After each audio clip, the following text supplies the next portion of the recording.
Dub. Yeah. What you know? We got a new motto this year. MCF. Money comes first. We got cash to get. Yeah. What up? It's the man about town, Virgil Berry, aka Stocks with the Facts. And y'all know y'all tuned in to this episode of Real Talk Podcast. Now, it's a beautiful day outside in Columbus, Ohio. Cold as I don't know what. It ain't cold as I don't know what, but it's cold, but it's sunny day, as you can see. And, today's episode, as y'all see in the thumbnail, we're going to talk about this situation with Whoopi Goldberg and this whole anti-Semitism. The Holocaust wasn't about race issue, right? First of all, smash that like button. You know what I mean? Subscribe on the page, click on that bell. You know what I'm saying? Tap in and walk with me. Now let's just get to Whoopi Goldberg, whose real name is Karen Evelyn Johnson. She went by the name Whoopi because Whoopi is for whoopee cushion. You know, she's funny. She's a comedian, and her mom told her back in the day that you're not going to make a successful impact or have a successful impact in the career field in which you want to go in without a Jewish name. So Karen decided to call herself Whoopi Goldberg. Now, Whoopi Goldberg, let's just say this about Whoopi, man. Come on, take a ride with me, man. Whoopi Goldberg is what what is known in the entertainment industry as an EGOT. That means she has an Emmy, Grammy, an Oscar, and a Tony Award, right? Whoopi Goldberg, that I could find, was not a member of any Divine Nine sorority. But I won't be surprised if she was an honorary member of one, but I didn't find any information on it, so I'm not going to say that she is.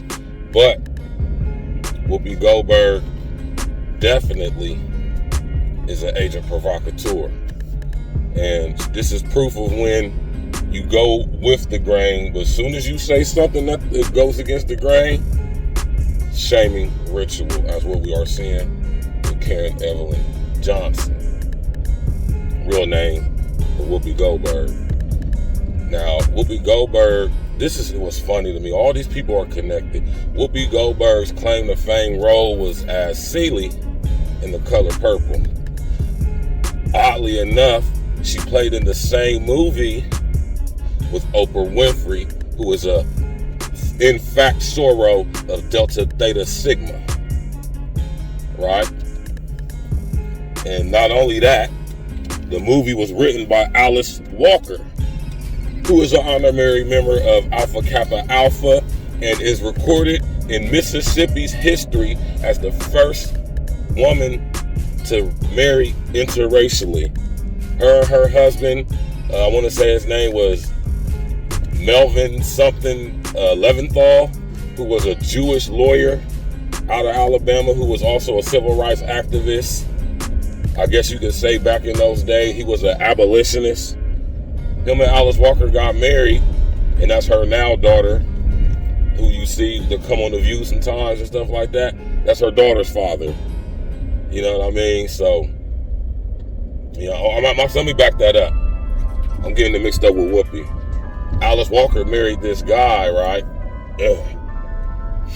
And it was recorded as the first interracial marriage in Mississippi history, right? So Alice Walker was a staunch purveyor and advocate for feminism, women's rights, sexual freedom revolution, and she displayed all of her ideologies in the movie The Color Purple, which was specifically strategically designed to destroy the black male image via the character of Mr., played by Danny Glover, right? Now, back into this anti-Semitism thing. I have been saying for I don't know how long that this anti-Semitism thing wasn't going nowhere, and in the years to come now, right, when I first started talking about this back in 2017-18, and now it's coming to fruition. It started with Nick Cannon, right? You can't say anything about the so-called Jewish community, right? And let me explain something to y'all about what anti-Semitism is, man, right? Anti-Semitism used to mean hatred of Jewish people, right? Now, the IHRA, which is the International Holocaust Remembrance Alliance, right? Now they have so conflated the definition of what anti-Semitism is that damn near anybody can be accused of being an anti-Semitic for the smallest things, right? I'm talking about the smallest things. And this is why this small group of people, mind you, Jewish people only make up about less than 3% of the total U.S. population. But oddly enough, they make up the overwhelmingly mass majority of people who run things in business, finance, banking, entertainment, and sports. And that's not anti-Semitic me saying that, that's a fact, right? So people can feel however they want to feel. I don't care. It's true, right? Now, when it comes to anti-Semitism, let's look at the term anti-Semitic, or the root word Semitic. Semitic is not a race. Semitic is not based in DNA or genetics. Semitic is simply referring to a group of Semitic language speaking peoples originated out of the Middle East and Northern Africa, right? Semitic language speaking groups are Farsi, Aramaic, Hebrew, Yiddish, Arabic. Yeah, man. So y'all do your research on that. And by large, the largest Semitic language speaking group are the Arabs, right? So to call somebody anti-Semitic as in reference to Jewish or Hebrew people is a misnomer, because they don't represent the overwhelmingly mass majority of Semitic language groups. Which takes me to my next point, which is a perfect segue into this book right here called The Invention of the Jewish People by my big homie out of Tel Aviv University, Shlomo Sand, who is Jewish, right? I think there's a fine line that we need to bring to the forefront and disassociate Jewish from Zionists, right? Now, Shlomo Sand, he obliterates this whole thing about the Jewish people being a race of people. So in essence, Whoopi Goldberg was right, because the Jewish people aren't a race. You could be a black Jewish person, you could be a white Jewish person, you could be an Asian Jewish person. It's not about your race. Jewish is a person who seemingly somewhat purports and aligns himself with the Judeo religion, right? Y'all gotta walk with me on this, man. So with that being said, there's no Jewish genetics, right? Jewish people are not a race of people. They're just a religious group. Jewish people are Jewish because they adhere to the religion of Judaism. Jew is short for Judaism. To be Jewish is to be something like a Jew. So when you say that you're Jewish, you're saying you're something like a Jew, a person who follows the Judaic faith, but you're not quite all the way there, right?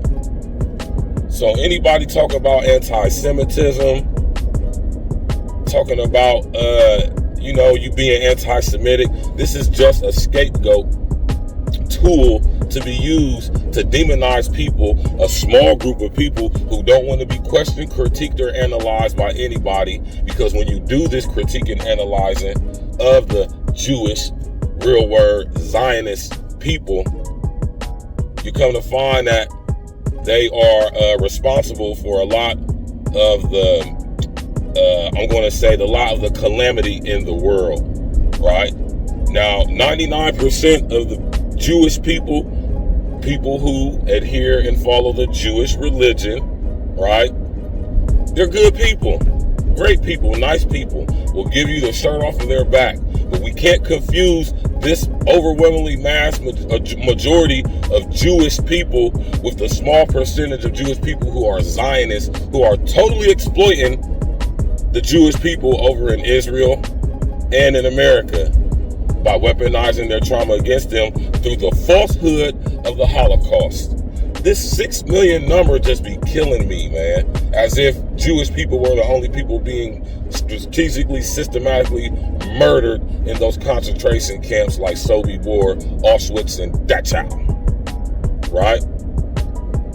And this is something that I'm guaranteeing y'all is about to be something that's prevalent in the media and all other facets and assets of all other facets of our society, because our world is ran by the small percentage of people who adhere and align themselves with the Jewish religion in order to use the Jewish people as a scapegoat to get off their agendas, right?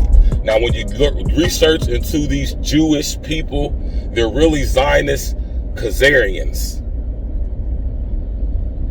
Y'all don't know nothing about Khazaria. And that's why I say shouts out to Shlomo Sand for writing this book, because he destroys the whole concept of this Jewish thing that we be all up in arms about. So in essence, Whoopi was right. And the fact that she's getting lambasted in the media like she is letting me know this is a shaming ritual going on, allegedly, and that she either did something she wasn't supposed to do, or she didn't do something she was supposed to do, right? Because she's a member of the machine. Don't ever forget that, y'all. Whoopi Goldberg is controlled opposition. She is an agent provocateur. And these people, they use these people until they have no use for them, right? Whoopi Goldberg, real name, Karen Evelyn Johnson. So, you know what I mean? I just had to make this video real quick, because I know we about to be up in arms over this whole anti-Semitic thing. And I challenge anybody, right? I challenge anybody on this whole anti-Semitic thing. And I pray and hope and wish one of y'all will ever try to call me anti-Semitic. I will have a libel suit on your ass so fast you wouldn't believe it. Now let's get back to this IHRA for real quick. The International Holocaust Remembrance Alliance, which is funded by guys like George Soros' Open Foundation Society networks. Now, if y'all want to, that's a whole nother topic for another day with this George Soros guy, right? So all you got to do is follow the money, and you'll see that these organizations are funded by the very hidden hand people you always hear me talking about.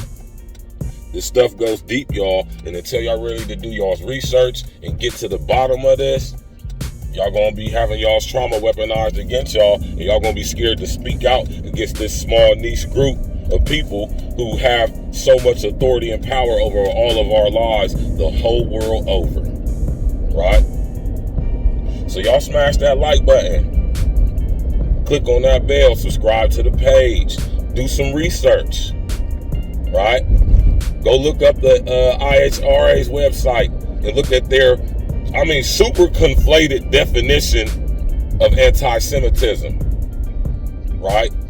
And this is for people like George Soros, the Rothschild family. This is so you can't openly critique and challenge and analyze and break down these people and expose them for their fuckery.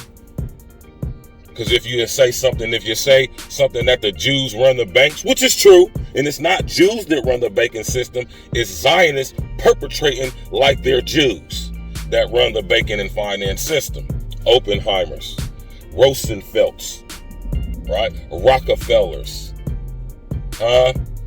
Warburgs, Rothschilds, right? So like I say, man, y'all, do your due diligence. You know what I mean? have some fortitude about yourself, you know, some intellectual, and if you a man, some testicular fortitude about yourself, and don't be scared or shamed into speaking out about these people when it's the absolute truth. Shlomo's saying, I want to say he lost his job at Tel Aviv University after he wrote that book. He's had numerous threats on his life, and he has become enemy. He is on the country of Israel's most wanted or most non-liked people or persons for simply telling the truth. Y'all already know what it is, man. It's your guy, Virgil Beard, aka Stacks with the Facts, man. This is A Real Talk Podcast. I'm going to keep bringing y'all this content with nothing but the facts and the truth. And now, I'm not a supporter of Whoopi Goldberg. I know who Whoopi Goldberg is. She's controlled opposition. But look at these people they put in front of us. Look how they build them up. Let them get all these accolades and all these accomplishments in life just to eviscerate them in the public eye when they are exposing who these people really are and truths, right? And they ain't doing nothing but telling the other facts. So y'all already know what it is, man. Enjoy the rest of y'all Sunday. I'll be back with y'all. Hey.